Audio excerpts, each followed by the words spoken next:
Man, I got another sweet one for y'all today, too.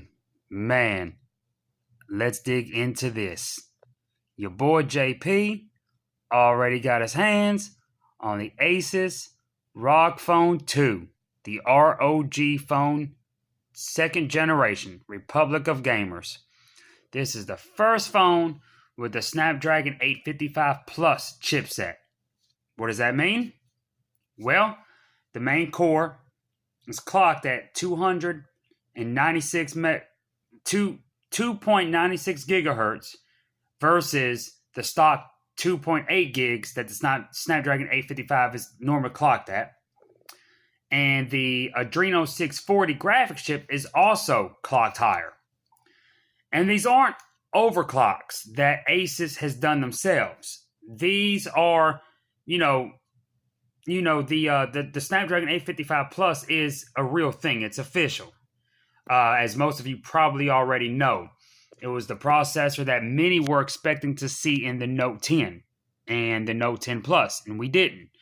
We're now expecting to see it in the OnePlus 7T and OnePlus 7T Pro and the Nexus 4 and Nexus 4 XL. Of course, none of those devices have been announced yet. A few rumors have came and gone. Some specs have leaked, namely for the OnePlus 7T, that do point towards the Snapdragon 855 Plus. But this device has so much more going for it. So much more. Always on display. It is AMOLED. It's 1080 in-display fingerprint sensor. It actually works really fast. That wasn't a good example there. That's because I'm trying to record and hold the phone at the same time here. But it's actually, don't let the video do you any justice there, y'all. It's if you watch reviews, a lot of your reviews talk about how fast the in-display fingerprint sensor is, and it really is. I've already put it through its paces. It really is. Don't let that hiccup right there fool you. I'll be the first to tell you again. I'm trying to hold a phone while recording another phone, so bear with me here. Many of y'all already know how I do my videos. They're not the best quality, not the most professional ones. I don't go all in on it. So those of you that have been here on my channel, I appreciate y'all. I keep getting more subscribers. I appreciate that very much. I appreciate any kind of comment, constructive criticism. I appreciate all of that. This isn't something I do full time. It is just a hobby. So, no need to be too hard. But there's a lot to talk about with this phone. Speaking about the display, it is the first, how do I say this? God, this phone is so amazing. It has so much going for it. This is also, apart from the Snapdragon 855 Plus chipset, this is the first phone also with an AMOLED display that has a 120 Hz refresh rate. And I could say that the other way around as well. This is also the first mobile device with a 120 Hz refresh rate screen that is AMOLED. As many of you know, this video may be long because there's a lot to talk about here. As many of you know, the Razer phone that came out almost 2 years ago was the first phone to go above 60 hertz, and they went straight to 120, no 90, just straight to 120. But it was done with an LCD screen. A year after the Razer phone, they had the successor, which is almost a year old, the Razer Phone 2. Kept the same technology. It has a 120 hertz IPS LCD panel. Shortly after the Razer Phone 2, the original ROG phone came out from Asus, and it was the first phone with an AMOLED screen that went above the traditional 60 hertz refresh rate, but they didn't go all the way up to 120. They went in the in-between at 90 hertz. Obviously, it's an AMOLED thing. AMOLED panels do cost more to produce than LCDs. So of course I can imagine that the higher refresh rates, of course, raise the prices even more so. And of course, an AMOLED with the higher refresh is going to be even more higher than an LCD with the higher refresh, et cetera, et cetera, et cetera. You go up the ladder there. And the 90 hertz AMOLED kind of became a thing. The Red Magic 3 had a 90 hertz AMOLED. I'm not sure about the original Red Magic and the Red Magic Mars, which was the second generation. Those actually used LCD screens, not AMOLED. So I'm not sure if those had higher refresh rates than 60 hertz. But the Red Magic 3 from Nubia, ZTE, whatever company you want to call them, was the first of the Red Magics with an AMOLED screen, and it was at 90 hertz. That I do know. I've had it. It's on my channel. You can look it up. I went to that phone very extensively a few months back. But the ROG phone last year, the original ROG phone, which came out shortly after the Razer Phone 2, was the first AMOLED-equipped mobile phone that had a higher than 60 hertz refresh rate. They just didn't go to 120. It was 90 hertz. So still a first. And Asus has done it again. Apart from the latest Snapdragon, even later than the latest, this is also the first AMOLED-equipped mobile device with 120 hertz refresh rate. After the Red Magic 3, the OnePlus 7T, of course, came with a 90 hertz AMOLED screen. It's kind of where I was going at with that, and I just completely skipped over it. But yes, this is at 1080p plus, but it's amazing.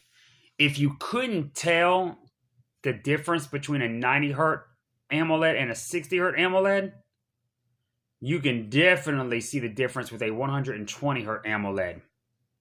And I remembered the Razer phone's 120 hertz LCD screen very vividly, the first and second gens.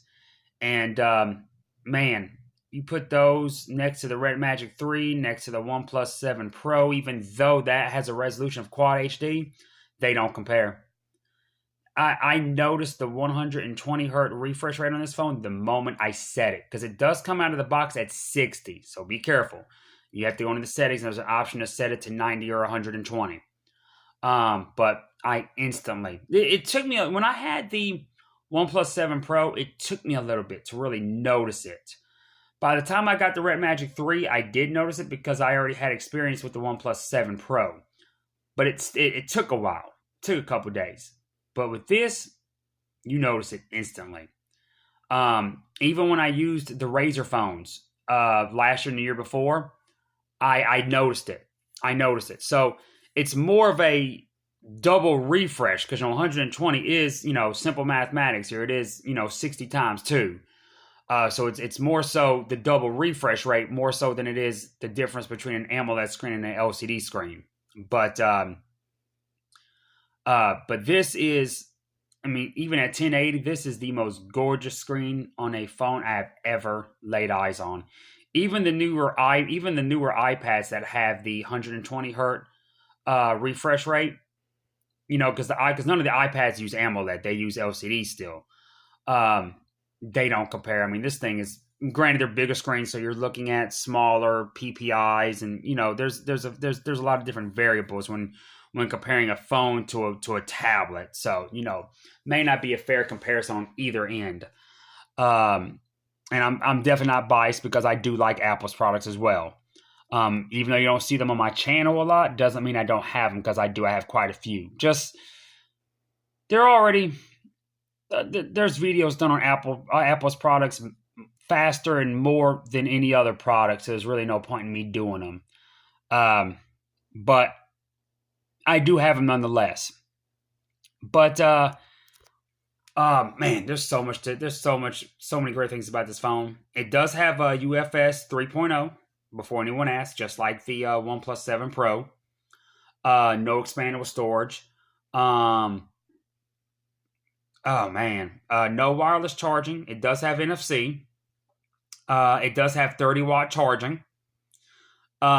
This is the Tencent Games Edition. And this one actually comes with an 18-watt charger. I'm going to get to that. Very different. This is the one you want to get. And I'm going to tell you why. First, I do want to show you that it is the, let's see if I can zoom in on that there. Snapdragon 855 Plus, 8 gigs, 120 internal. And Tencent Games, there's a reason why I'm focusing on that there. Just kind of give you an idea of everything that comes with it there. A little case here. There's something about that there as well. I'll get to that. Amazing build quality. It's glass and metal. It is absolutely beautiful. It's like the OnePlus 7 Pro and the Red Magic 3 put together. And it's amazing how Asus really put the metal and the glass together.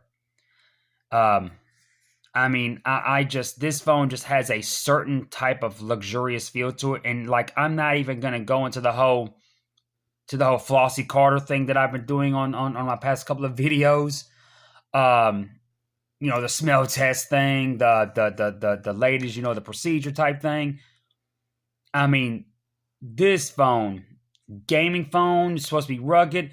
This thing has a rugged feel and a classy feel all at the same time. I mean, I can't even explain it unless you hold it yourself. It's beautiful. It's beautiful. And as far as Asus phones and the Zenfone 6, this is the one to get right here. The ROG Phone 2. And again, the Tencent Games Edition. Okay? A lot of people are probably wondering. They're probably ready to ask me, okay, Justin, why do you keep why do you emphasize the Tencent games?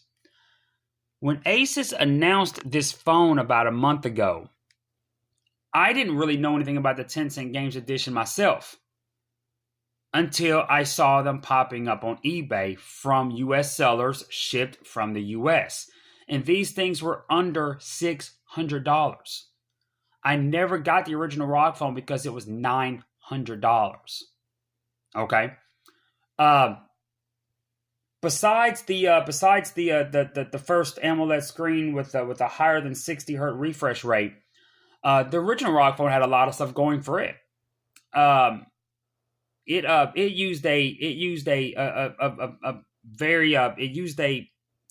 reason why earlier I emphasized that the Snapdragon 855 Plus is a real thing from Qualcomm and not Asus is because the original ROG phone also used a faster Snapdragon 845 that was also clocked at 2.96 gigs versus the 2.8 gigs that the 845 was clocked at, and any other device that had it, and even the OnePlus 6T, the OnePlus 6T McLaren, the ones that you thought would also have the higher clock speed, they didn't have it. Only the ROG phone last year had the faster Snapdragon 845, and it had no special name to it. There was no plus added to it. Asus referred to it as a speed bind Snapdragon 845, so a lot of people really thought that it was something that Asus did, but it wasn't.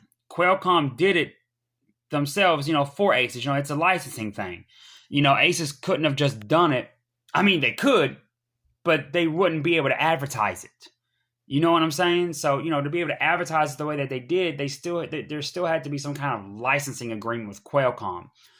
And it was obviously a spur-of-the-moment thing because there was never a name given to the specific Snapdragon 845 that was found in the original ROG phone. Obviously, since the Snapdragon 855 Plus is called the 855 Plus, I think it's only fair to call the 845 that was found in the ROG phone the 845 Plus. Now, of course, the Snapdragon 855 Plus, you're going to find in not many more devices, but you're going to find it in more devices other than Asus's setup right here. It is an official thing that Qualcomm announced. They do gear it more towards gaming, but, you're going to see the non-gaming phones because people don't necessarily consider the Nexus, listen to me. People don't necessarily consider the Pixel phones or the OnePlus phones as gaming phones, even though they really can, but just as much as this is. But they did do a little bit more. It's not just the CPU isn't the only thing that's clocked higher, but the graphics chip this time around is also clocked higher, which was not the case with the speed behind Snapdragon 845 from last year from this phone's predecessor. So they did do a lot more to the Snapdragon 855 to be able to call it the Snapdragon 855 Plus.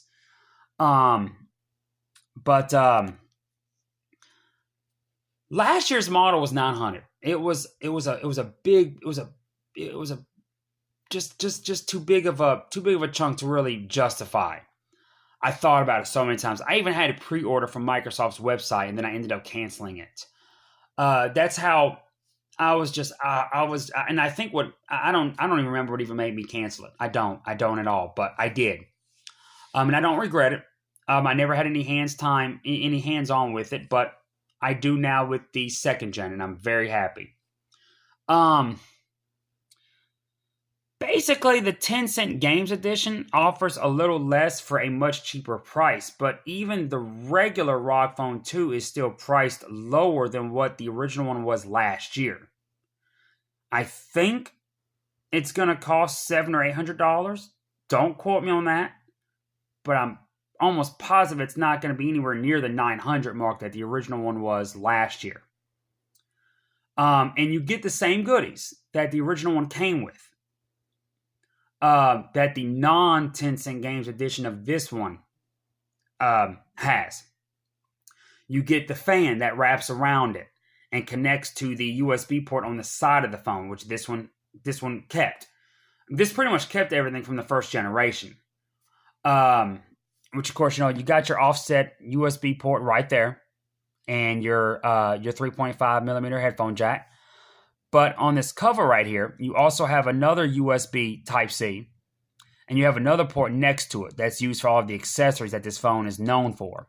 I don't know if it's compatible with the accessories from the first generation, but I do know that all of the accessories that were made for the first generation, they came back out with for the second generation. And I do know things like the twin dock, the twin view dock has been has kind of gone through its own next gen, changes like this phone has. So I'm pretty sure that the first gen twin view dock isn't compatible with the second gen ROG Phone 2, but I'd have to say second gen ROG Phone 2, but the second gen here, what I'm trying to say. I don't think they're compatible, but they might be, so don't quote me on that. But I do know that the twin view dock has its own new second gen, like the ROG Phone right here, being made into its second gen. And of course, like I said, the port is, I'm not going to take that cover off. It comes off. But that's where the other little USB Type-C port is. But the fan connects to that and wraps around the back of the phone. The first gen had that. When you get the regular ROG Phone 2, you get that, just like the original one came with it last year. You also get a nicer case than this little case right here. I actually do not like this case at all. I like clear cases, but I like the clear TPUs. If any of y'all ever watch my videos and notice how many times I say that, this is like a hard plastic clear case. I don't like it, so I'm going to look for a TPU case. But the non-Tencent Games Edition has a much better case, a case that actually really kind of it matches the personality of the phone itself. And another thing that the non-Tencent Games Edition has, the more expensive one, if you will, is it comes with the 30-watt charger. The Tencent Games Edition one that I have only has the 18-watt charger, which is still fast charging. And I have a 30-watt charger, to charge this with anyway, so it's no big deal for me. There is a spec that's downgraded. Notice how I focused on this earlier with the RAM and the internal storage. The regular ROG Phone 2, the non-Tencent Games Edition, is the model that comes with 12 gigs of RAM. The internal storage is either 256 or 512, or it may come in a configuration of both of them. It may have an option for both of those, but it's 12 gigs of RAM nonetheless. The Tencent Games Edition is 8 gigs, which is plenty, but it only has 128 gigs internal with no expansion. So, so keep that in mind. 128 is enough for me. I do wish it had expansion, but it's not a big deal though. 128 would suffice for me for sure. But This phone is amazing. The facial recognition works really well. Has a lot of really nice features here. It has the what is it? The X mode, which kind of changes the You saw how the screen does that right there. It kind of beefs everything up. It has a console mode as well. Like if I go right here, it has Asphalt 9 preloaded, which is pretty cool actually. Right there. This phone's camera isn't doing as good as I thought it was going to be for video. It takes great shots, but the video is not that great. I'm using the all new blue G9 Pro. I know Blue's phones aren't known for their cameras anyways, but still shots, this phone actually takes great shots, and people have actually, even the original Blue G9 did really good. A lot of people raved about it, but in video it's not doing so good. But it may be my shaky hands too. Speaking about camera, they didn't skimp on this phone. It has the now common flagship Sony 48 megapixel IMX 586. It does have the dual setup. I'm gonna go over that right quick. I know I just booted up the console, but I'm gonna show you all the cameras here right quick. It does have dual lens with dual LED flash. I love the way that they set it up on here too. And that people have raved about. I haven't really put them through its paces, but people have raved about the video and the pictures. But here's a look at the console here. For what it's worth here. I know I can't really get a good shot there. I might have the brightness on the phone itself too high too. But I never know there what's the best setting on when I'm recording there, because I like to show how bright the screen gets too. But there's your console there. And you can kind of go like that, and that boosts up the CPU. I know y'all saw that there, which is pretty cool there. But exit that. And it's still in that X mode there too, I think, because I didn't, But the phone's awesome. Something that was actually heavily talked about, and it is awesome. When you boot this phone up the first time, it gives you an option of the ROG launcher or stock Android. I think that is awesome that they give you a choice. I wish all manufacturers did that. Something so simple. I wish Samsung did that. I wish LG did that. I wish HTC did that. That's so awesome to me that they give you that option. I chose the ROG UI because it is the ROG phone, and I wanted to see what it was all about. All of the ROG gaming features you still get with stock Android. They're just not right in front of your face like they are with the ROG interface here. I'm trying to find out if you can change them up on the fly, but I'm not seeing the option. I only saw it when I turned the phone on the first time. So, yeah, I'm not. I may have to reset the phone to actually be able to use stock Android. I'm not sure. I'm still looking, but I like this interface too. Sometimes stock Android gets a little boring, but a lot of these interfaces also have too much. But so far, this ROG interface is pretty cool. I'm a gaming fan too, so it definitely helps. But yeah, I am in love with this phone here. Again, it's the Tencent Games Edition. I got this thing on eBay, shipped from the US, and it's completely global. It has every band except band 71, but it does have band 66, as well as 4 and 12 that you would need for T-Mobile. It also has 2, 4, 5, and 17 for AT&T. I'm not sure about band 30 because a lot of people have been asking about band 30 lately for AT&T, but I think it does. But I do know for a fact that it does not have band 71, unfortunately. But other than that, this phone is awesome. I got it on eBay for like $580.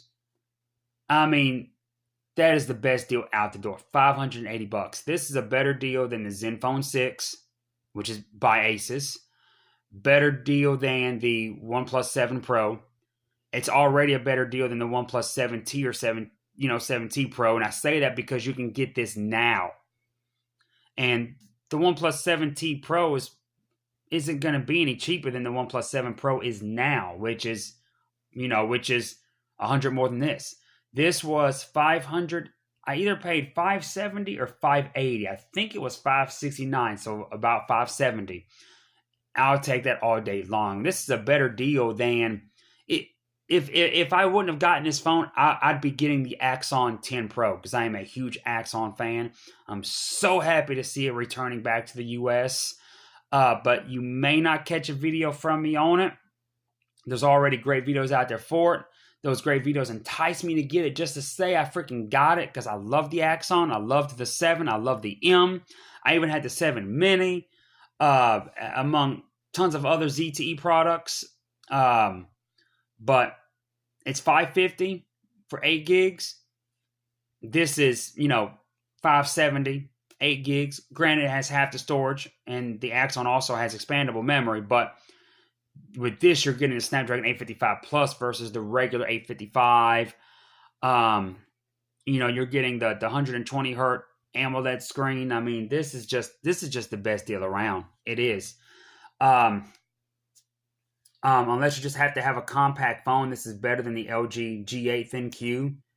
It's a better deal than the Note 10s, the Galaxy S10s. I'm sorry, but if you're looking for a flagship, a Snapdragon 855, this is the one to get. This has the plus. And the reason why I'm not getting the Axon 10 Pro is because I got another surprise coming in tomorrow, which I'll be doing a video on. I'll give you all a hint. It's bold. It's very bold. And the price is slap your mama price. I mean, yeah. I wouldn't advise anybody to do that. Then again, the price for what you get, for what you get here, this make you slap your mama too. No offense to the moms out there. I wouldn't dare do that. But yeah, I am impressed with this phone. Asus upgraded everything about the ROG Phone in the ROG Phone 2, and the ROG Phone was already. Everyone I talked to said it was worth the $900, and I believe it. I really do. I just couldn't justify it. But hope y'all like this video. You got any questions? Let me know. Let me see if I can get this fingerprint sensor to work the way I've been bragging about it. That's so weird. And so it's almost like it's camera shy because it's been working great all day. That's so weird. And look how minimalistic it is too. There's hardly any bloat. You do have Facebook and Facebook Messenger. I use those, but I didn't put those on there that came with it. But you can uninstall those, not just disable them. But yeah. Just remember, the Tencent Games Edition, it is significantly cheaper. You don't get the 30-watt charger. You only get the 18-watt. You just get a crappy plastic case, not the cool one that kind of matches the phone's personality. You also don't get the cool rounded box. You just get the basic square box that you get with any other phone. You get 8 gigs of RAM instead of 12. You only get 128 gigs versus either 256 or 512. And you don't get the little fan that wraps around it. But I still think that the Tencent Games Edition is the better value. I really do. Especially when you compare the competition. To get the OnePlus 7 Pro with 8 gigs of RAM, it's $700. Axon 10 Pro, which would be my other choice, is $550. $550 is about what you can get a new LG G8 for. The regular OnePlus 7 you can get for about $550 off of Amazon with 8 gigs of RAM, which isn't too shabby. The Red Magic 3 you could get with 12 gigs of RAM for $600, and that's from the US. Zenfone 6, which is by Asus, for $500, but you're only getting 6 gigs of RAM. And that flip camera isn't all it's cracked up to be. The thing just kept rattling in my pocket when I was running it. It just really annoyed the mess out of me. I did not end up liking that phone nowhere near as much as I thought I was going to. But Asus did it right with the ROG Phone 2. The pricing is right. They did phenomenal. Way better than the original. Kudos to them. This phone is amazing. Hit me up in the comments, y'all. I appreciate y'all.